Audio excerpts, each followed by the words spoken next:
both in pretrial custody and sentenced. The maximum sentence is typically 18 months. The population in jails is both male and female, unlike your prisons. Inmates are housed within the same facility under multiple custody levels, meaning pretrial, community home detention, work release, minimum, medium, special needs, maximum.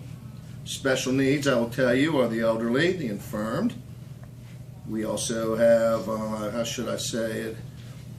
We have our protected custody folks that we have to be careful of because of their crimes and many other elements of people and their demographics. So it is a difficult place to keep people housed in a small facility. The range also includes gang offenders to persons that we have actually found placement in nursing homes when they've been released.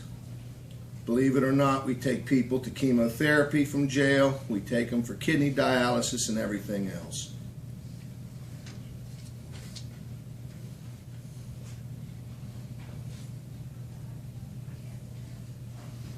"85% of all jails are operated under the authority of the jurisdiction of the sheriff nationwide. The sheriff has a tough job. He has to be tough on crime, but must also balance a process for determining rehabilitative services for our inmate population. Our jail is also a central booking site, meaning the arresting officer simply processes and drops off the offender at the facility and returns to the street. This provides efficiency towards keeping the officer on patrol, and the responsibility for presentation of the offender to the district court commissioner and the judge is that of a correctional officer. So you people do get your cops on the street a lot quicker down here in St. Mary's than in most counties. I can tell you there's only about 8 counties in Maryland are central booking sites and offer that efficiency. Jail populations are down nationally, and St. Mary's County is no exception. However, for the last decade, our jail has exceeded its rated capacity of 230 beds every year with the exception of 2015. The National Institute of Correction reports that jail experiences overcrowding at 85%, or in our case, 185 beds. Since jails hold pretrial, sentenced, male-female, multi-custody classification levels, and infirmed inmates, it is imperative to maintain available bed space within all custody levels to preserve safety and security for the inmate population and personnel working within the institution. I think most of you have heard, well, you got 230 beds, Captain, but only 185 inmates. Well, you have to have an ability to move inmates around in your jail.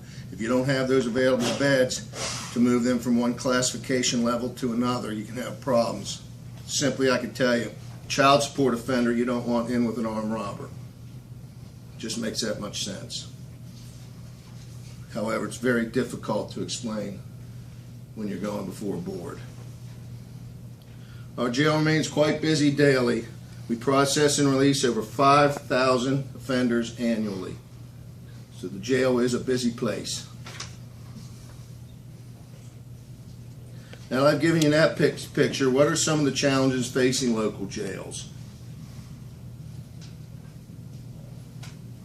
The number one crisis in jails across America is mental health, folks. Make no exception to that.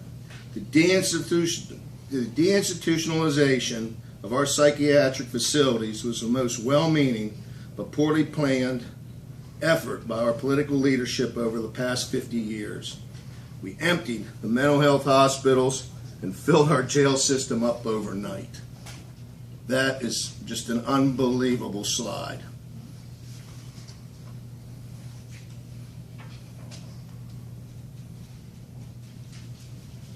The promised community resources never came with the releases, and our police were left with no choice but to bring these folks into our criminal justice system on minor violations. Our jails remain ill-equipped for this target population, and quite frankly, we as a community should be alarmed for allowing this process to continue. These folks need treatment outside of a criminal environment.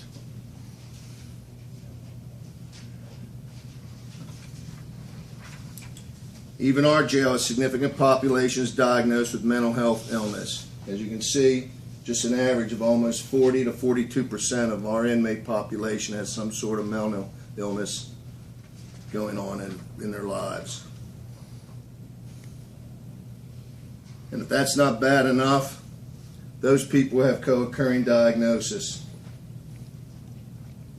83% of them are self-medicating themselves on the street corner pharmacist when they get out of jail. And of that 83%, 80%, 75% of them are coming back to the jail on a recidivism rate. Costs us a lot of money in mental health.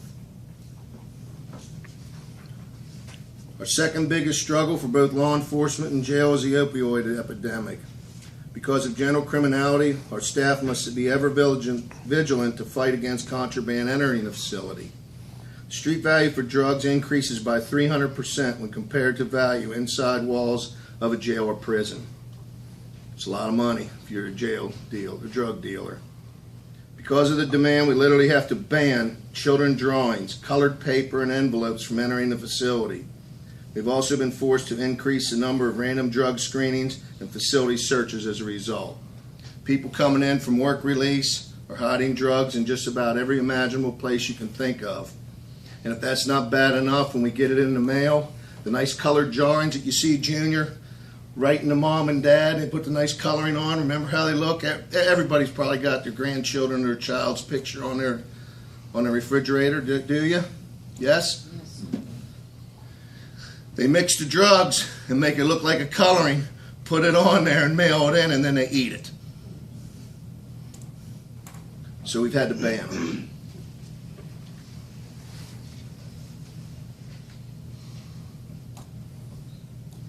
Upon incarceration, we find a significant number of prisoners detoxing as a result of their substance abuse. Our jail was built in the late 1980s, and our medical department, or infirmary for lack of a better word, is not designed for the typical treatment standards enjoyed in the year 2016. It should be noted St. Mary's Hospital does not accept inmates for detox unless in extreme situations, placing us in a position of significant liability. As you can see, everybody that comes to jail that stays with me, we're averaging just about 12% that are detoxing, that are laying on a concrete floor or a metal bunk and just cold turkey.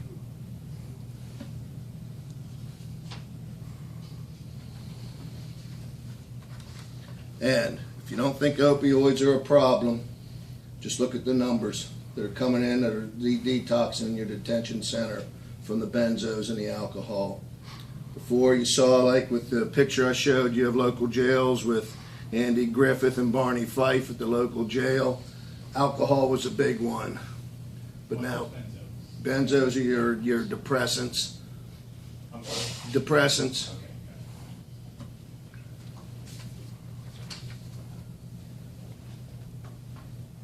So enough gloom and doom. What is working in your jail? We encourage inmates to work while incarcerated. Participating inmates obtain 5 days off their sentence each month while engaged in the program.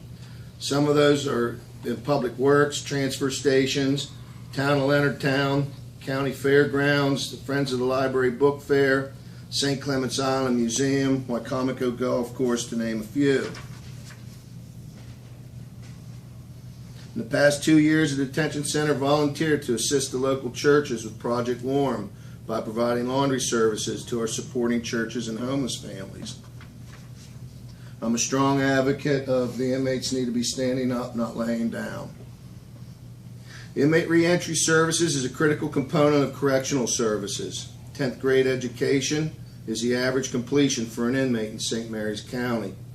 Corrections Division was instrumental in providing 1/3 of the total GED graduates for St. Mary's County in 2014.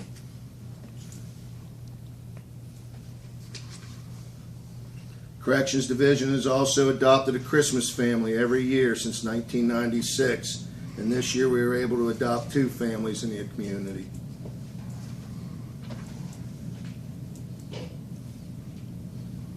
With the exception of mechanical maintenance, the jail utilizes inmate labor to operate the jail, as well as other locations throughout the county. Recognizing an average employee works 2,080 hours annually, it equates to almost 33 full-time employees. So we are saving the county some money. As president of the Maryland Correctional Association, just to give you a little background, I got assigned pretrial reform under the O'Malley administration and sat on a commission and pretrial reform across this country. If you read this slide and take the time, you'll find out that we're spending a lot of money keeping people sitting around waiting to go to trial. But America accounts for only 5% of the world's population, but yet we account for 25% of the world's incarcerated population. And that cost, folks, is $80 billion a year. The data also tells us our nationwide pretrial inmate population is 60%. 2014, Maryland was at 66, so we exceeded that. We're doing really poor. That's another $9 billion a year across the country. The St. Mary's County Detention Center's operating budget is $12.3 million. So let's wrap our hands around the figures of what it costs to operate a jail, either in St. Mary's County or America. And then let's talk about pretrial reformation. Pretrial data tells us the longer one sits in pretrial, the more likely he or she will receive a harsher punishment than someone who can afford a cash bail. The data also tells us pretrial supervision is 10 times less costly than detention. Those utilizing the program realize an 80 to 90% appearance and community safety rate. I can tell you, when you look at the far right corner there at the 90% appearance and safety rate almost that Washington, D.C. is using, I was in Kentucky and also Colorado. Both had changed their state pretrial reformation. They went to actually vote on it and changed it and got rid of cash bail. And their data is exactly the same as Washington, D.C.'s. So it does work. Recognizing our jail lacked this component, we initiated a pretrial services program in November of 2015. We got with Fritz, we got with the judges, we got with the public defender's office, and in just 2 months we attained the goals that we were expecting to attain in 12 months. It just took off, and the judges and the state's attorney and the public defenders have been awesome, and the system is working. We anticipate a minimum savings to our community at almost $400,000 this year.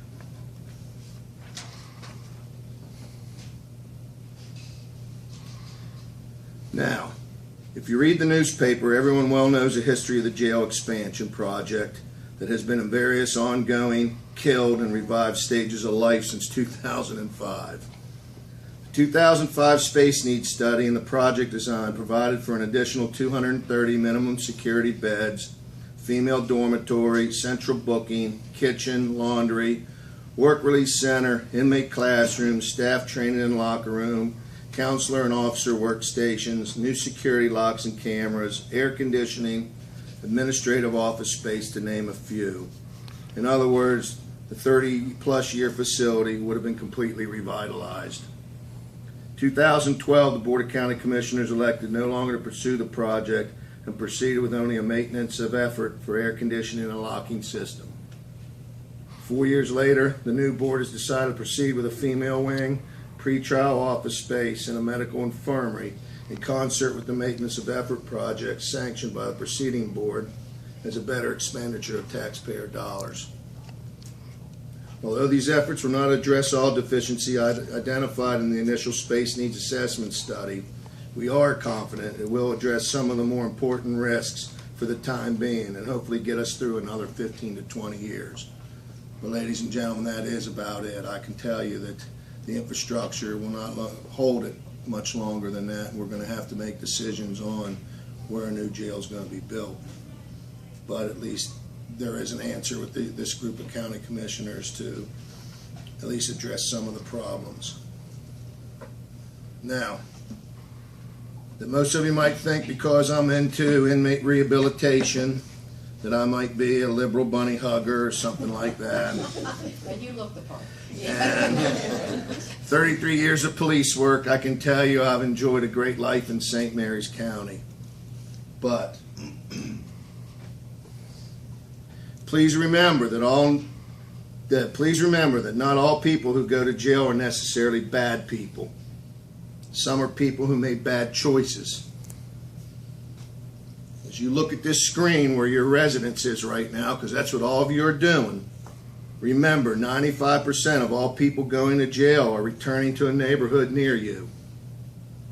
So ask yourself, do you want them a better citizen or a better criminal after a stay in your local jail? Now, if you look there, that's only 6 years, sir. That's how many people you've gotten back. Now, with all that data, one time thrown at you, throw it back. Me and Captain D are ready. I have a quick question on your Sure. issue with the mental state of most of your inhabitants, if you will. How many of them would normally have ended up as a jail incarcerated person? A real And they criminal Yeah. versus just mentally ill. Yeah. That's tough to say because they're not staying on their medication to know if it would have helped or not.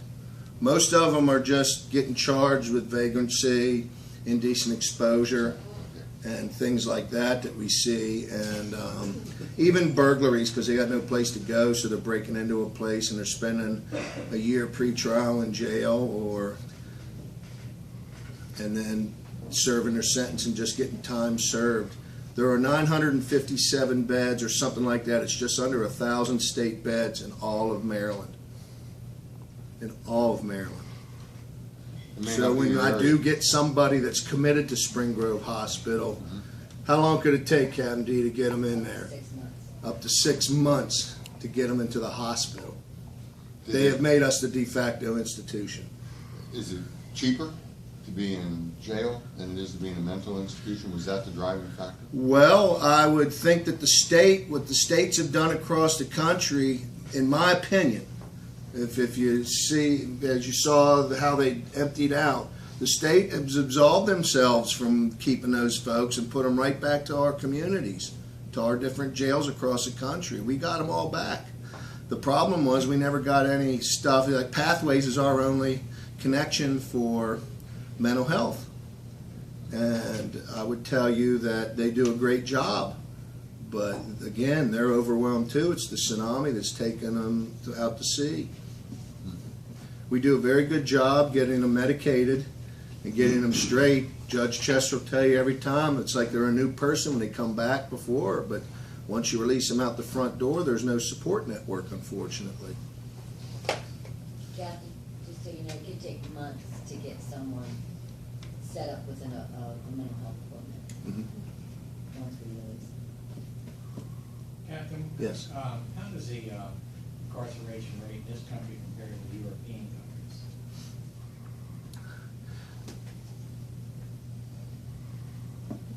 They don't incarcerate everybody. Their incarceration rates, who they incarcerate's a lot different in the European countries than they are here. They will send you to rehab centers and things like that the first or second time and try to divert you that way before you go straight to jail. America's appetite for, like when I told you that we account for 25% of all the incarcerated people in the world, we just pick them up. You guys call, the police pick them up and take them to jail, and that's what you're happy with. You know, you never see the guy again, hopefully. But that's our answer to this, to the problem right now. But we're seeing, like places like the state of California, mass arrests anymore aren't working. We're seeing the minimum mandatories that started in the 1980s, the 3-strike rule and you're out. We found that that hasn't helped because all we did was fill up the prisons really quick. And now we're paying the price for that because no one can afford to build bigger prisons. State of Maryland has just passed the Justice Reinforcement Initiative, which is a good idea. It's a program that will allow inmates to return to your communities like within 6 months before they're to be released so they can come back to jail and we can segue them back into the communities if we have the available bed space. It's just going to be a negotiation between counties and the state right now because I can tell you, I do know for a fact we are averaging about 100 inmates a year that are released from state prison straight to your county streets.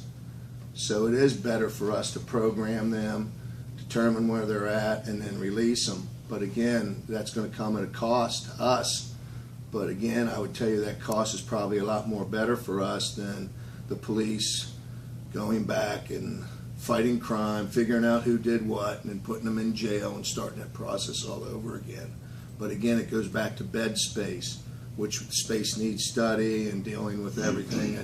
That's what you're looking for, is what the demographics are going to be 20 to 25 years down the road. So when you build something, you need to build it for the design of what the future's looking like.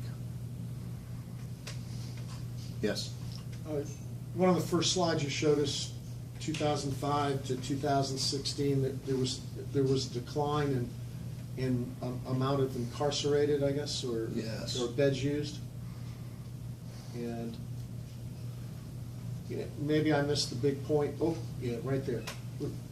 What's the explanation for that? In other words, your availability of beds has stayed constant, but we're having less people. Nationally, everybody's experiencing a downgrade in the number of people in your populations. I would like to tell you there's a few things we had started doing right around 2007, and we've been employing ever since, knowing that we weren't going to get in, a bigger jail. We had to get smarter on what we're going to do with our inmate populations. Local parole. We're paroling inmates now from the jail system. The state was not doing their job and getting local paroles to inmates, which is their absolute right by law. Whether we believe an inmate should get out early or not isn't up to us, because the law says they have a right to apply for it, a right to have a hearing and get out. We're averaging anywhere from 30 to 40 inmates a year that are getting local parole now, so they're not staying in jail. Drug court. Judge Abrams has adult recovery court. She's running 30 to 35 people constantly in that program that are violation of probation folks that would otherwise be in jail. What else, Deb? What am I Our forgetting? programming and reentry. The reentry programming. Taking our addicted people, we're getting them the treatment that they need, getting them back on track, and then they go before the judges and they get reconsidered because they have got their act together. They're out there working citizens. We've utilized mediation, bringing mediation folks in to break down the barriers between the inmate and sometimes the folks where they would normally go back to live. It said, absolutely not, never again, you stole from me, you did whatever you did. That's making partnerships so they have a place to go, so they're not reoffending and coming back right away. It's huge. Pretrial services, the 45 people that are on it right now, I can tell you half of them are level 3s and 4s, which are your ones that would normally be in jail that we're monitoring on the outside. And it significantly reduced costs, but that lowers the bed space down for me in order to make it manageable, because 185 is right where I can sleep good at night, knowing that my staff can move the inmates around and shuffle them around, because 230 beds is it. You're full. They're sleeping on the floor after that. In 2007, you can see, 2008, we were almost 350 people in a 230 bed facility. Right. This So- is a hotbed.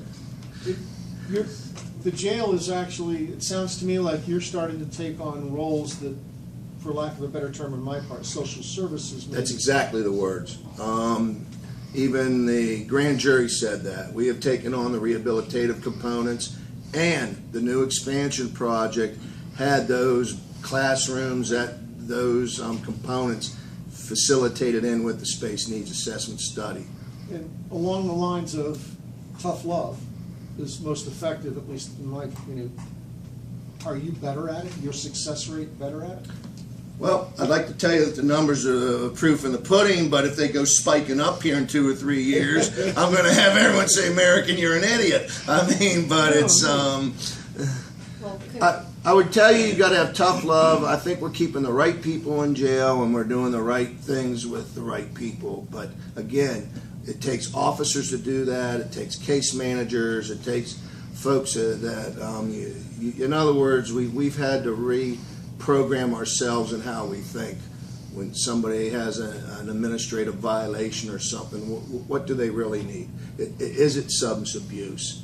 Do they need that treatment? I can tell you in pretrial services, our case manager, since November, has put 41 people in Walden's substance abuse treatment program direct at no cost to us, because when they're on the outside, they can get the affordable care through Obamacare that we know about, and we're not paying for it because they're on the outside. Once they're incarcerated, me and you pay as taxpayers. So while they're on pretrial, we're still paying, but it's not coming out of the county coffer where you see us sitting and asking the county commissioners for more money on our end of it. That's, Hogan's problem then. What's the criteria for moving someone from the jail to the pre-release center up there in Hughesville? The pre-release center is a prison-run function. Oh, prison. That's prison. That has nothing to do with any of the counties. Captain, what has the crime rate been during this period? Has it gone? Crime rates come down a lot too, significantly, yes. And we've seen an increase in Part 1 crimes, but those folks usually wind up going off to the prison system that we're not keeping in our jails long term. Danny?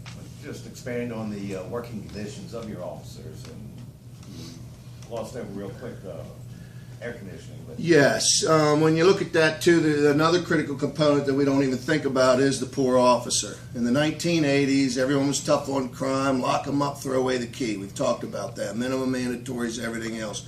No air conditioning in the buildings. The state does not pay for air conditioning. Even with this program, the county commissioners have agreed to put air conditioning in the detention center, which you need, because we forgot about the most important people is our staff. And they're in and out of them cell blocks. They're searching, they're moving people and everything else. And what goes with that is attrition rate. I can tell you in the last 10 years, me and the sheriff looked it up and we did our numbers. We hired 107 correctional officers in the last 10 years and we lost 105. Now, you folks that are business people, if you did that, you'd be out of business. So, and it goes back to the environmental conditions. It's just not pay. And, it's bad enough that you come to jail, you work in jail, you're locked down for the 8 or 12 hours a day. But now you're working in a condition where you got to be in uniform all day. You got to wear a ballistic vest so you don't get stabbed. It's a local jail, but I do have a nice wall about this big of a shank collection of stuff we've caught, that we've collected, but that's just the inmates protecting themselves from the others. Because remember something else I have going on in a jail. We have pretrial people that are yet convicted with those that have been convicted and are waiting to go to prison even. I do have murders, rapes, and robbers in jail. So, we have to maintain that balance, and we have to be constant vigilant on what we're doing in those places. And Danny's right, the conditions in the detention center, when the summer comes in, we have fans that we put in there. You couldn't hear someone holler for help because it's so noisy in there from all the fans we got running. We have extension cords running up and down the hallways. You shouldn't have those in a jail. I'm telling you, bad things happen with those. But fortunately, we do not have bad criminals for the most part. So I don't have those real bad things happening. But it only takes one for the whole dynamics of our community to change.